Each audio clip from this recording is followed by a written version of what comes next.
the C-130, called the Hercules, named after the most popular god of Greek mythology, famous for his incredible strength and courage, renowned for accomplishing a multitude of difficult feats. The aircraft has lived up to the reputation of its namesake in power, versatility, and achieving the difficult.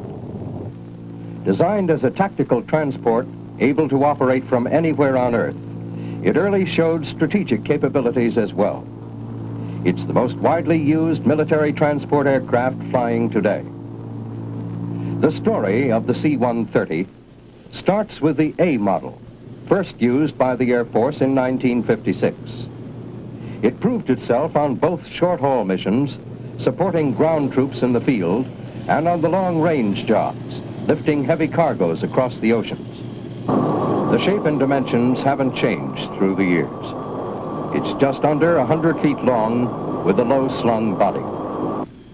The tip of the vertical stabilizer is nearly 40 feet high, and the wingspan is more than 130 feet.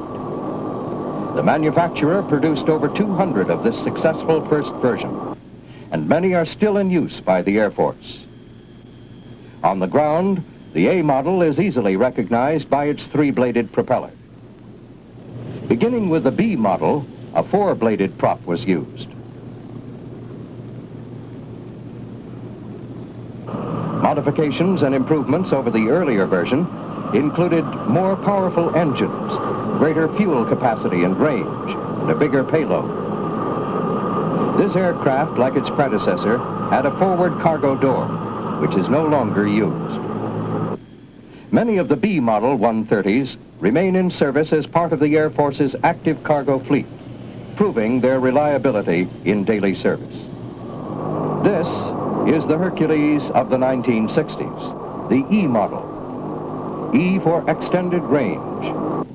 As good as the earlier ones were, and still are, this one is even better.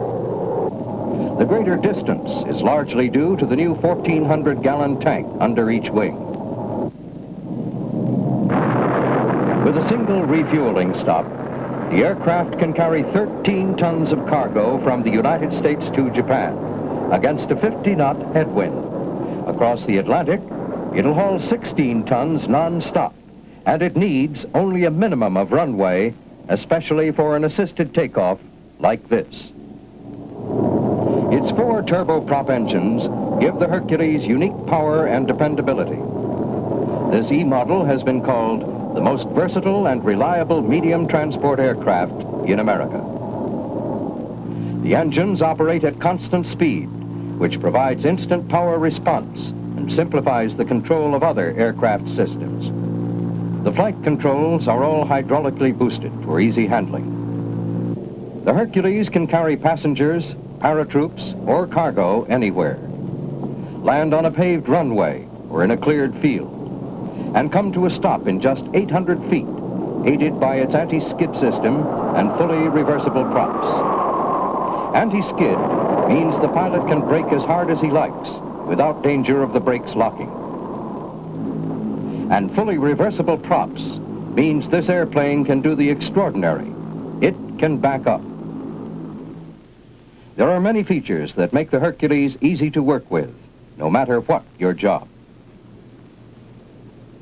Cargo loading is through the wide opening in the tail section.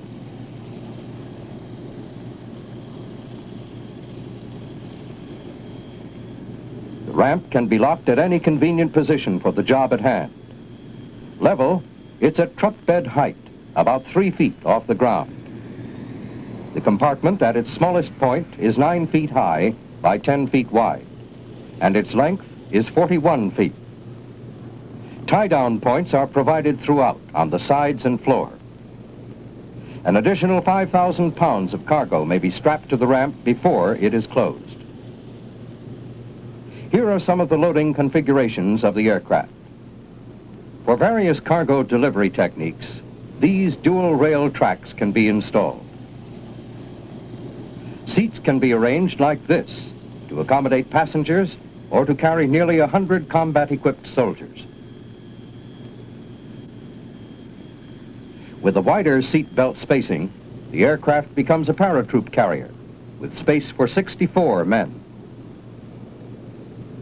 Another change, and Hercules is ready for an air evac mission, transporting 74 litter patients and 2 attendants.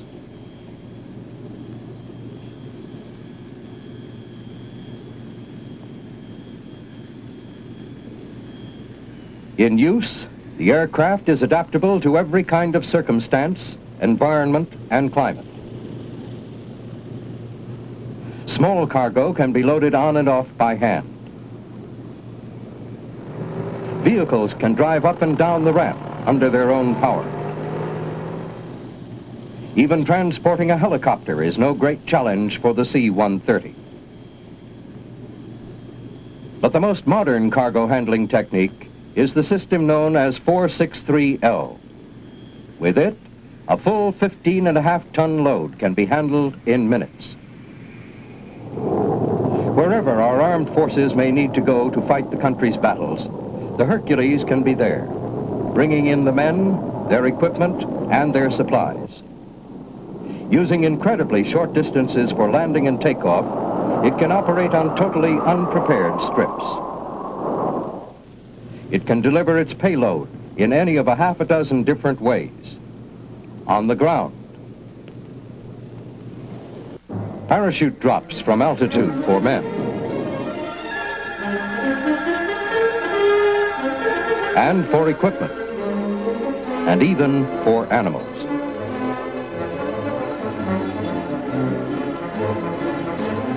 Low-level parachute extraction, the pendulum technique.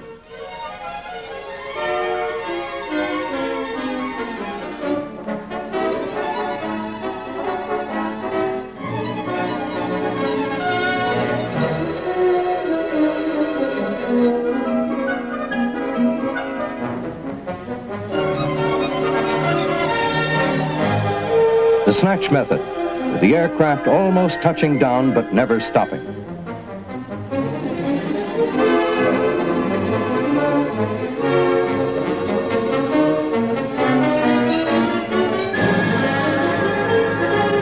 For rescue, a special version of the Hercules can pick up a man right off the ground.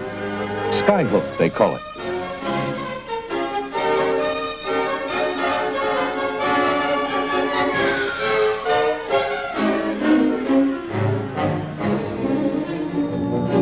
The C-130 can operate nearly anywhere on Earth.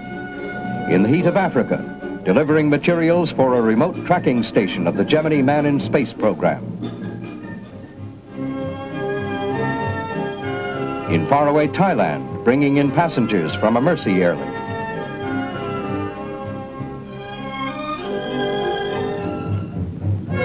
Over the Greenland ice cap, transporting men and equipment for the construction of distant early warning radar stations in the far north.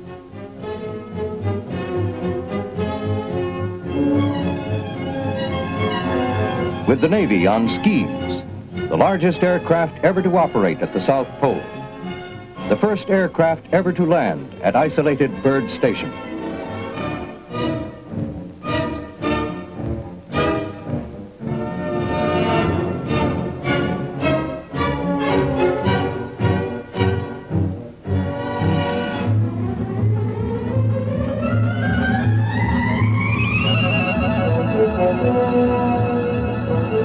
Operating aboard an aircraft carrier at sea, without the benefit of arresting gear or catapult.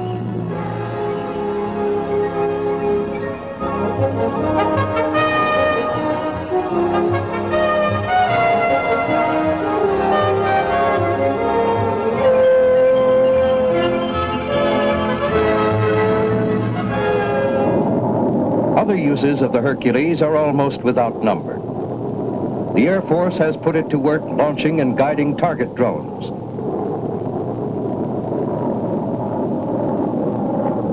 As an airborne command post, a communications center.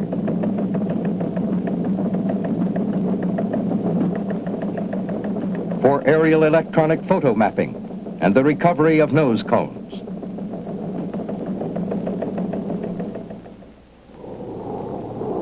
The Coast Guard uses it for search and rescue missions, sometimes cruising for great distances on just 2 engines. and the Marine Corps has adapted it for in-flight refueling. Today, the air forces of several foreign nations are using the Hercules. So are private companies and airlines. Hercules, a proud aircraft with a proven record. You've seen how versatile and capable an aircraft it is. A whole team of men is needed to fly it and to keep it flying. Not just pilots and navigators, but flight mechanics, loadmasters, and maintenance men. If you become part of that team, you will be helping to write the future record of Hercules.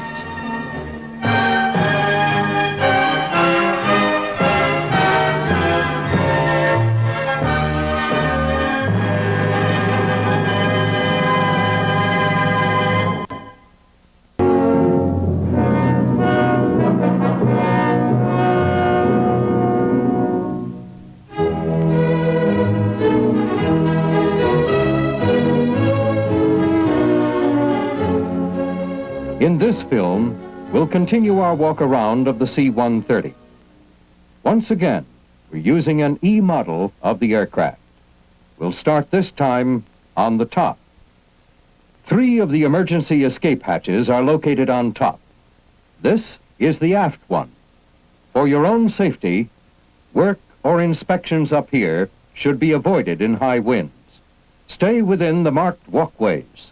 They're strong enough to support your weight and have a non-slip surface for better footing. This is the center emergency escape hatch. It can also be used for emergency depressurization in flight. Be careful to avoid the easily damaged lights and antennas.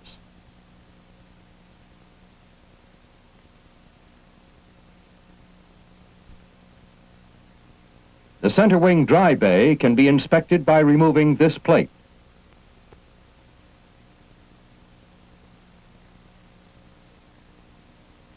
Here's a filler cap used for separate fueling of the auxiliary tank. In the area forward of the flap are stowed 2 20-man life rafts. They can be released from here by knocking in the fabric cover and pulling on the handle underneath.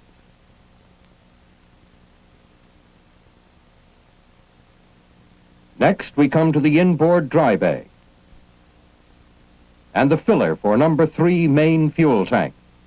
A grounding jack is located near each filler cap. Most of the fuel is carried in the main tanks, which are integral to the wings. That means the skin of the wing also forms the top and bottom of the tank. Between tanks are the areas called dry bays. With an inspection panel removed, you can see what the outboard dry bay looks like. This is the side of a main fuel tank, and these are lines and controls of various aircraft fuel and hydraulic systems.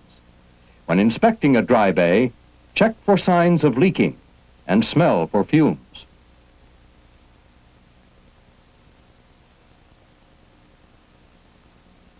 Here's the filler cap for number 4 main tank. From this point to near the wingtip, there is a row of fuel tank access panels.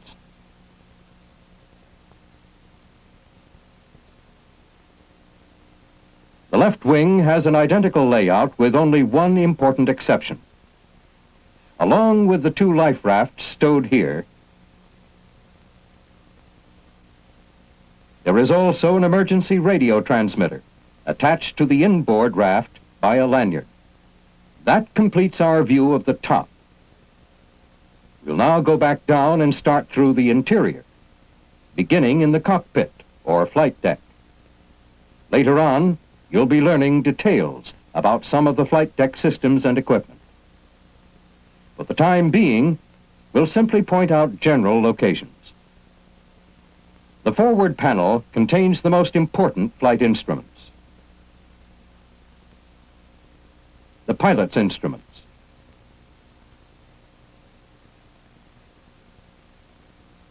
Engine instruments in the center. On the right, co-pilot's instruments and hydraulic control panel. Now let's take a look at the overhead panel, starting at the windshield and working back. In the first group are the panels for engine start,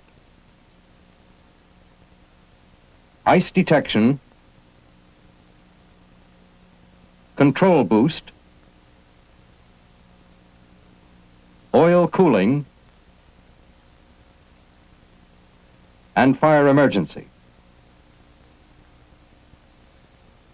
Next, the fuel control panel and the electrical control panel. The final group has controls and gauges for pressurization and air conditioning. Gas turbine compressor, air turbine motor, and anti-icing. On the left side of the overhead panel is a T-handle for emergency depressurization of the aircraft, and two valves used in ground check of the pressurization system. These valves should be left in the open position. For taxiing, the pilot steers with this wheel, which turns the nose gear. The area on the wall behind the pilot's seat contains several different types of equipment. These are called the pilot's upper, lower, and side circuit breaker panels. This group has oxygen regulator controls, paratroop caution and jump switches, switches for the paratroop alarm bell, and the air deflector door, and a windshield defogging handle. Just forward is an MA-1 portable emergency oxygen bottle. In the same area on the co-pilot's side, there are, first of all, more electrical panels. The co-pilot's upper, lower, and side circuit breaker panels. Here, there are miscellaneous propeller controls, such as low-level oil lights, negative torque lights, feather override buttons, and prop governor controls. Another MA-1 oxygen bottle is located here. Between the pilot's and co-pilot's seat is the flight control pedestal with the engine condition levers, throttles, radio controls, autopilot controls, flap controls. The navigator's station is behind the co-pilot, on the right wall. Three items are of particular interest. The flare gun, to signal for rescue following a crash or ditching. A switch that controls radome anti-icing, which must always be off while on the ground. And a manual override handle for the air conditioning system, in case the automatic controls malfunction. Overhead, about in the middle of the aircraft, is a mount for the navigator's sextant. On the aft wall of the flight deck are two bunks for off-duty crew members on long flights. Behind the upper one is the main AC power distribution panel. Nearby are several pieces of emergency equipment. The wing life rafts can be released by pulling these handles. There are also an escape rope, fire bottle, and first aid kits. The emergency exit light is one of 7 placed around the aircraft. They are designed to come on automatically in case of crash or loss of aircraft electrical power, and they can also be used as portable flashlights. Overhead, at the rear of the flight deck, is the forward emergency escape hatch. And this handle can be used in an emergency to jettison the crew entrance door. When you let down the hatch above the crew door, it becomes a flooring for the galley. Galley equipment includes running water, a coffee heater, a place for food stowage, an oven, and a cold box which uses dry ice. Just below the flight deck are a number of electrical and electronic components. For access to them, remove the ladder. Looking in, you can see on the left racks of radio and navigation equipment, and on the right, some electrical control gear. In the far corner, covered by insulation, is the flight deck air conditioning package. Now looking forward toward the nose of the aircraft, these are power inverters. And over here is a window that you can remove or chop out for access to the nose gear, in case it should fail to lock down for landing. Reaching out through the window, you would wrap a chain around the nose gear and then attach the chain to a tie-down point. That finishes our tour of the flight deck. Immediately to the rear is the cargo compartment. We'll start at the forward end and work our way around. This bulkhead, separating the cargo compartment from the flight deck, is generally referred to as Station 245. The interphone stowed here is for use by the jump master or other flight crew members. This panel has the jump lights and the cargo compartment lighting controls. The gadget up here is the static line retriever. Before jumping, the paratroops hook up to this line. When they've gone out, the retriever is used to haul their static lines back into the aircraft. This is a great deal easier than the previous method, pulling in the 60 lines by hand. Next, there's a fire bottle, a crash axe, and a urinal. The stanchions are part of the equipment for installing seats or litters and are kept here when not in use. Behind them is a high-voltage power distribution panel. Here's one of the 2 portable emergency oxygen bottles located in the cargo compartment. The jack pads to raise the aircraft for maintenance work are always carried on board. Below, an oxygen shutoff valve. The air conditioning unit for the flight deck can be reached behind this access panel. Returning to the left side, the next item is a control for emergency lowering of the nose landing gear in case the normal system should fail. An A-frame runs down the center, the entire length of the compartment. It provides support for mounting the seat and litter stanchions. Several boxes like this one contain tie-down straps for the litters. A speaker for the public address system is mounted here. The seats can be stowed along the sides of the compartment when not set up for use. Here are more first aid kits. Altogether, there are 23 of them on board.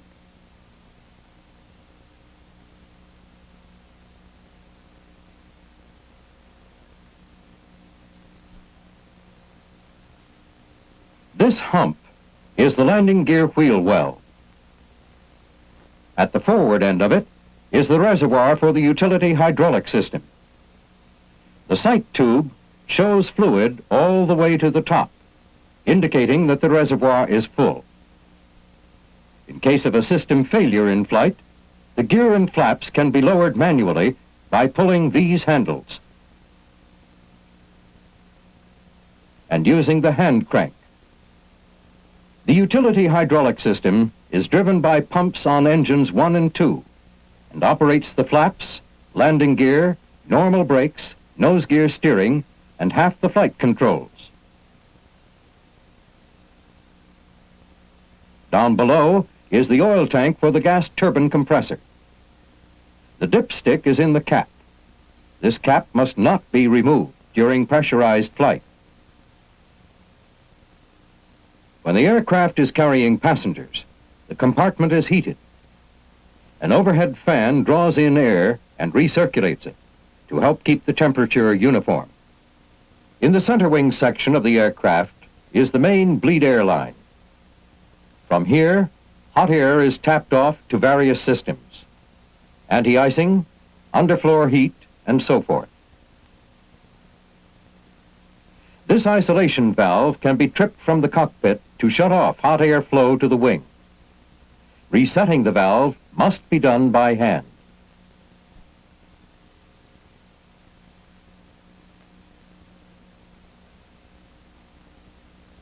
At the front and rear of the wheel well is a landing gear inspection window for checking to determine whether the gear is locked properly. Just aft of the wheel well, overhead, is the motor that drives the flaps. And the horizontal cylinder over here is the aileron hydraulic boost package. Now we come to the center emergency escape hatch. For escape or access to the top through the center hatch, you'll need the stanchion ladder. Climb it from the right side of the aircraft. The hatch opens like this. Hold it in place until it's free, so it won't bounce off your head. Replacing it is almost as easy. For emergency depressurization of the aircraft, this part of the hatch springs open when the pilot pulls the cockpit control handle. The bungee cords keep it from hitting the vertical stabilizer.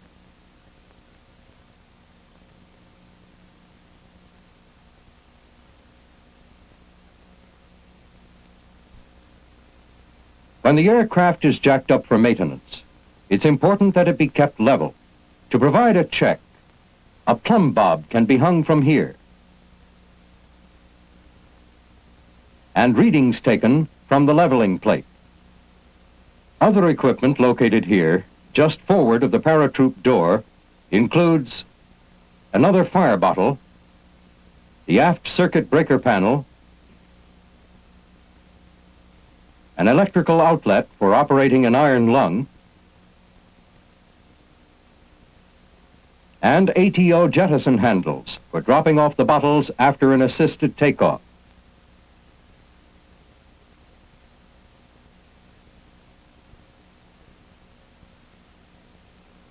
The paratroop door operates like this.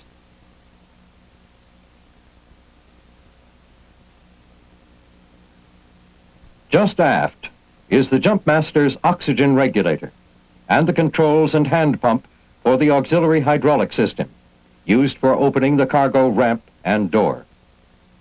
This system also provides an emergency backup for the brakes and for extension of the nose gear in later C-130 models. The toilet can is stowed here. This is the grasshopper, which extends to hold the cargo ramp at truck bed level. Behind it is the auxiliary hydraulic reservoir, accumulator, motor, and pump. Stowed overhead in this area are paratroop jump steps. They fit in place outside each paratroop door. The cargo door is used for storage of items like the paratroop ladders, tie-down chains and straps, and seat belts. All the way back are the rudder and elevator boost packages, and the cabin pressure safety valve. Along the right side of the aircraft, the layout is pretty much the same, with only a few significant differences. This area is used for miscellaneous storage, including a crash axe and fire bottle. Just after the paratroop door are alternate controls for releasing the life rafts. At the aft end of the wheel well is another MA-1 oxygen bottle. And at the forward end is the booster hydraulic system, operated by pumps on engines 3 and 4. It provides power for 1/2 the flight controls. Manual lowering of the right main landing gear is done here. Nearby is the side emergency escape hatch. This DC power outlet is one of the 7 located around the compartment. And just aft of Station 245 are the oxygen regulators for the loadmaster and scanner. Well, that's it. That completes our walk-around of the C-130 Hercules, the Air Force workhorse of many jobs. If you're assigned to this aircraft, you'll learn your way around it soon enough. You'll learn, too, the satisfaction that comes from being on the Hercules team.